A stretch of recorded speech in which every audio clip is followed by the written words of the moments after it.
7 praktek berpura-pura miskin untuk menjadi lebih kaya.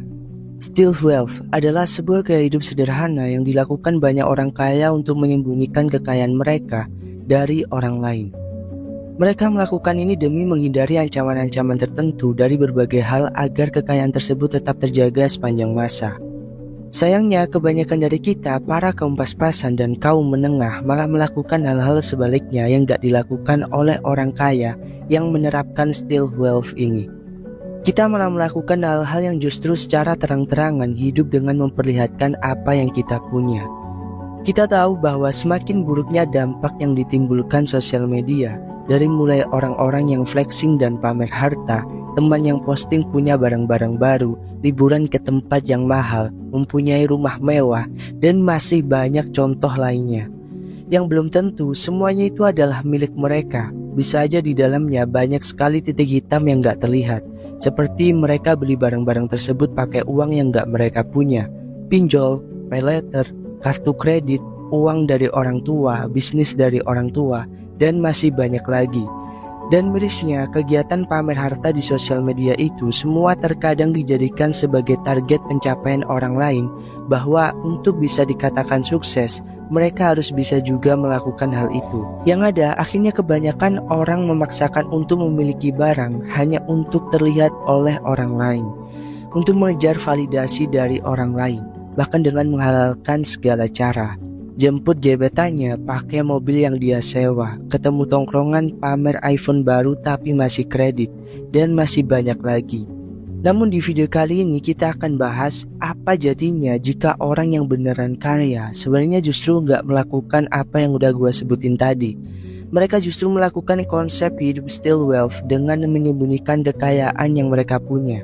Konsep ini bisa kita tiru terutama untuk orang-orang yang mulai membangun kekayaan mereka. Semua hal ini bisa kita praktekkan demi menuju kekayaan yang lebih tinggi lagi, dan mengikuti gaya hidup orang kaya yang sebenarnya. Berpura-pura miskin, tapi sebenarnya dibalik dari itu semua kita sedang membangun tingkat kekayaan yang lebih tinggi. Lalu sekarang pertanyaannya, bagaimana orang-orang kaya itu mempraktekkan konsep stealth wealth ini? Kita akan bahas 7 praktek berpura-pura miskin. Tonton videonya sampai habis supaya lo bisa dapetin keseluruhan insight-nya. Praktek yang pertama adalah merayakan ketidaktampakan. Apakah ada teman-teman di sini ketika dulu di masa sekolah pernah ngerasa awkward ketika berjalan sendirian, ketika makan di kantin sendirian, ketika mengerjakan sesuatu sendirian? Lu ngerasa aneh karena lu khawatir orang sekitar lu akan melihat lu seperti pecundang, tidak punya teman untuk diajak berkegiatan. Dalam tumbuh kembang gua pernah merasakan seperti itu. Tapi beranjak 10 tahun kemudian gua sadari semua pola pikir itu berubah. Semakin dewasa gua menikmati kesendirian, menikmati rasanya makan sendiri, pergi ke tempat-tempat tertentu sendirian, jalan di keramaian sendirian. Tapi kenapa dulu kita merasakan takut, merasa aneh, merasa ada yang salah ketika berjalan di keramaian sendirian? Yang terjadi adalah jauh di dalam lubuk hati kita, sebenarnya kita nggak mau orang lain melihat kita sebagai pecundang, karena nggak punya teman, karena berjalan sendirian, makan berkegiatan sendirian. Tapi semakin dewasa, lu akan menemukan titik bahwa ternyata orang-orang pun sebenarnya nggak peduli sama apa yang kita lakukan. Mereka nggak benar-benar memperhatikan kita. Nah, poinnya di sini adalah ketika lu sedang menerapkan konsep hidup berpura-pura miskin, satu hal yang lu perlu tanamkan adalah bahwa mereka, orang-orang di luar sana, itu sebenarnya nggak peduli apa yang sedang kita lakukan. Mereka nggak benar-benar memperhatikan kita, sehingga membeli, memakai, menggunakan barang-barang branded untuk mengesankan orang lain itu jadi nggak ada artinya. Ketika menerapkan konsep ini, kita bukanlah orang yang sedang mengemis perhatian, kita adalah orang yang sedang membangun kekayaan. Jadi buat apa mengeluarkan uang untuk keperluan attention, untuk validasi oleh orang lain? Lebih baik bersembunyi, menikmati ketidaktampakan. Lebih baik bersembunyi, menikmati ketidaktampakan sendirian, dan diam-diam membangun kekayaan. Praktik yang kedua untuk membangun kekayaan secara diam-diam adalah membangun hubungan yang kuat dengan sesama. Membahas poin pertama di mana kita harus mulai hidup merayakan ketidaktampakan, bukan berarti kita harus menjauhi orang-orang, bukan berarti kita nggak membangun hubungan baik dengan orang lain. Justru inilah bagian yang cukup penting. Memiliki hubungan yang baik yang kuat dengan orang sekitar seperti keluarga, teman, sahabat, saudara bisa menimbulkan rasa kepercayaan. Dari sini lo jadi tahu mana yang benar-benar orang yang lo sayangi, yang lo kasihi, mana orang-orang yang benar-benar peduli dengan lo, yang menerima lo dalam hidup seperti apapun. Dengan mengerti pola ini, mengerti siapa orang yang penting dalam hidup kita, lo jadi gak perlu khawatir dan lebih mudah mengabaikan orang lain yang gak penting dalam hidup lo. Ilustrasinya seperti ini. Ketika lo ngerasa bahwa ada orang yang ngeremehin lo dengan beberapa hal yang sedang lo usahakan, misal tentang pekerjaan, bisnis, usaha, intinya dalam hal mencari uang, lo gak lagi terfokus dengan cacian yang mereka lontarkan. Lo hanya fokus pada orang-orang yang menghargai lo, orang-orang yang peduli dan yang menyayangi diri lo sepenuhnya tanpa mempertanyakan siapa diri lo. Dan ketika itu sudah mulai lo praktekkan, lo akan lebih maksimal dalam mengerjakan sesuatu tanpa peduli apa kata orang lain. Jadi mulai dari sini lo bisa membangun kekayaan secara diam-diam dan terus mengerjakan hal-hal yang menurut lo worth it untuk dikerjakan demi masa depan hidup lo dan orang-orang yang lo sayang. Praktek yang ketiga berpura-pura miskin selanjutnya adalah berhati-hati ketika membicarakan tentang uang, terutama orang yang baru kita temui dan belum terlalu kenal. Uang adalah salah satu topik yang paling sensitif di dalam kehidupan seseorang, dan kita nggak pernah tahu bagaimana orang-orang itu mendapatkan uang. Menaruh rasa hormat dan tetap berhati-hati ketika berbicara tentang uang adalah praktek yang harus dilakukan ketika menerapkan konsep stealth wealth. Ketika berbicara tentang uang, kebanyakan orang tidak belajar latar belakang lawan bicara mereka. Ketika beberapa orang bilang mempunyai rumah, mempunyai harta kekayaan, dan beberapa kekayaan lainnya, dengan orang yang lawan bicaranya mempunyai keadaan yang berbalik, seperti mereka harus bayar sewa rumah, bayar kos-kosan, makan susah, itu bikin orang-orang di garis menengah merasa tidak nyaman.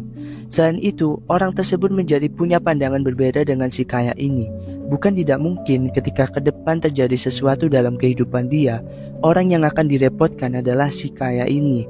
Mereka nggak segan-segan untuk meminta bantuan, meminta pinjaman pada si kaya. Dan hal yang paling buruk yang akan terjadi ujung-ujungnya adalah putusnya pertemanan, putusnya sebuah hubungan karena pisau bermata dua, yaitu uang. Membantu orang itu baik, tapi konsep stealth wealth bukan tentang kita membangun kekayaan hanya untuk membantu orang lain, tapi tentang menjaga kekayaan dari hubungan-hubungan pertemanan seperti ini.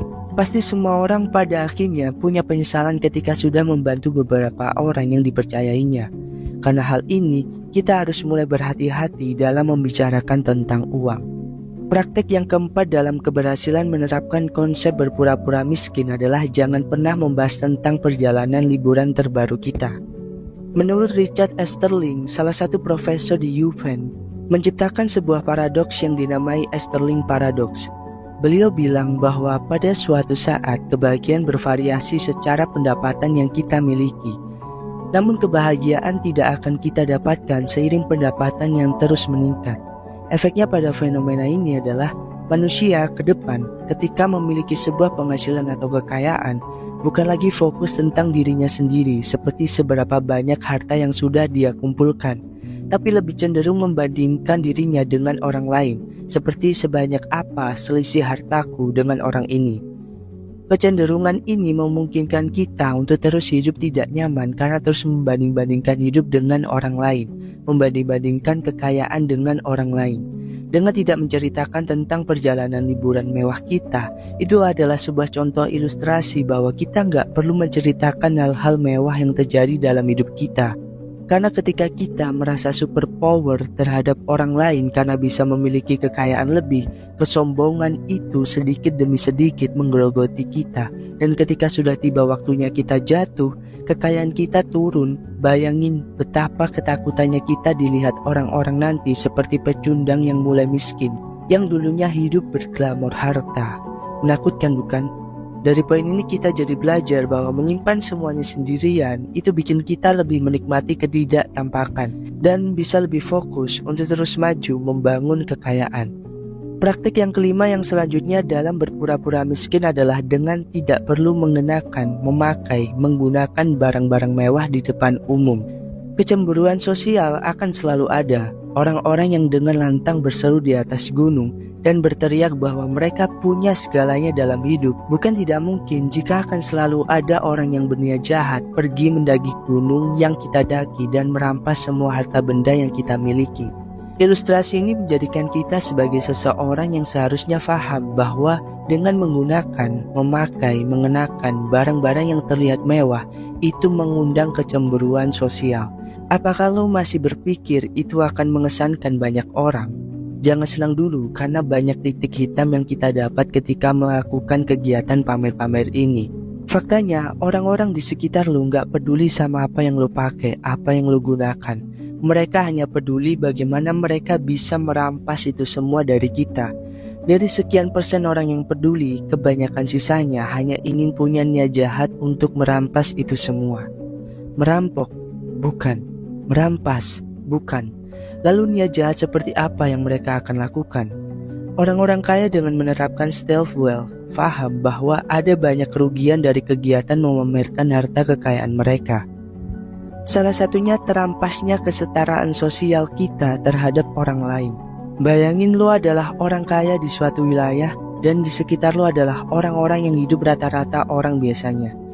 Lalu apakah lo masih berpikir mereka mau berteman dengan lo? Enggak. Sepertinya sangat sulit buat mengatakan itu karena mereka pasti punya kepentingan tersendiri untuk memanfaatkan kekayaan yang lo punya. Lo akan tahu beberapa kelicikan dan kebusukan orang-orang yang tidak sepenuh hati berteman dengan lo ketika lo sampai di titik paling susah dalam hidup lo. Lo bahkan gak tahu harus minta tolong ke siapa lagi karena sebegitu mirisnya fakta orang-orang seperti ini yang berusaha dihindari oleh orang-orang yang fokus dengan gaya hidup stealth wealth. Praktik yang keenam yang selanjutnya dalam berpura-pura miskin adalah menghindari tempat-tempat yang mendorong inflasi gaya hidup. Orang-orang kaya cenderung akan mempunyai kebebasan memilih gaya hidup sesuai keinginan. Mereka berteman dengan orang-orang kaya lainnya yang menghabiskan banyak uang untuk hanya sekali makan malam. Tapi orang kaya sebenarnya yang menerapkan konsep stealth wealth, mereka tidak melakukan itu. Mereka cenderung memilih gaya hidup sesuai dengan strategi kekayaan yang ingin mereka capai. Makanya gak jarang akan ada banyak orang yang menutupi berapa penghasilan, berapa jumlah aset, berapa total kekayaan mereka dari orang-orang lain. Karena mereka ingin mereka tetap relevan dengan orang-orang yang hidup rata-rata. Dengan melakukan ini semua, mereka bebas berinteraksi kepada siapapun yang mereka mau. Mereka bisa berhemat jutaan rupiah dengan hanya memilih gaya hidup sederhana seperti orang-orang lainnya. Pada poin ini, hal yang masih relevan buat kita sendiri adalah mulai berhenti pergi ke tempat-tempat dengan gaya hidup fantastis yang jauh dari penghasilan kita. Percuma kita punya penghasilan 10 juta per bulan kalau gaya hidupnya 15 juta per bulan. Untuk apa? Untuk terlihat kaya. Terlihat kaya tidak akan menyelamatkan kita. Terlihat kaya tidak akan mengisi perut kita. Perlu nggak makan dari hasil validasi orang-orang. Jadi penting banget buat kita memilih gaya hidup sesuai dengan penghasilan. Jangan sampai apa yang kita lakukan dalam hidup dengan penghasilan yang kita miliki berasa nggak ada artinya. Karena kita selalu hidup dari siklus gaji ke gaji. Dengan seperti ini, kita jadi susah buat mengumpulkan kekayaan. Praktek yang ketujuh yang selanjutnya dalam berpura-pura miskin adalah mengidentifikasi pengeluaran. Dalam dunia yang bisa bikin kita mendatangkan barang ke rumah kita dengan hanya lewat layar smartphone, bikin kita selalu merasa superior dan lupa akan pengeluaran yang sudah kita habiskan. Marketplace, pinjol, paylater adalah salah satu momok aplikasi perampas kekayaan sesungguhnya kalau kita nggak bisa menggunakan itu dengan bijak. Orang-orang kaya dengan menerapkan konsep stealth wealth, mereka paham bagaimana mereka membelanjakan uang mereka untuk keperluan dan kebutuhan dalam hidup, bukan karena membelanjakan uang berdasarkan kemauan.